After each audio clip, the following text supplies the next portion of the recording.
The fire phoenix was caught in an iron net. It dropped a single burning tear, begging the man to set it free. The man planned to take it back to the king, but seeing the fire phoenix near death, he felt pity, so he untangled the heavy iron net.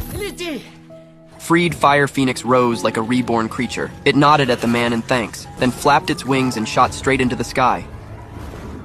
To repay the man for saving its life, it left behind a fiery feather, telling him to take it back as proof. But the king arrested Ivan for not completing his mission. To prove he had captured the fire phoenix, Ivan showed the fiery feather. But to his surprise, the feather was now dull and lifeless, no different from a chicken feather. The king thought Ivan was mocking him, so he ordered his head to be chopped off. Just as the executioner was about to strike, the fiery feather suddenly began to glow. Then, the sky turned red, for the fire phoenix had foreseen Ivan's danger and rushed to his aid from afar. It landed on the highest point of the town, its warm flames lighting up the entire town. At that moment, the townspeople finally believed Ivan was telling the truth. They began calling Ivan a hero. Seeing this, the king had no choice but to release Ivan, but secretly, he held a grudge. To get rid of Ivan once and for all, the king sent him to the top of the snow mountain to wake the sleeping princess. He was to bring her back with him. However, the journey was treacherous, and no one had ever climbed to the top of the snow mountain. The king was certain Ivan would meet a bad end. What he didn't know was that Ivan had a magical donkey who could do anything. They quickly reached the mountain's peak. In front of the frozen gate, the fiery feather began to burn again. Then it plunged into the ice gate. Next second, the thick ice melted away into water, sending the short-legged donkey sliding down the cliff.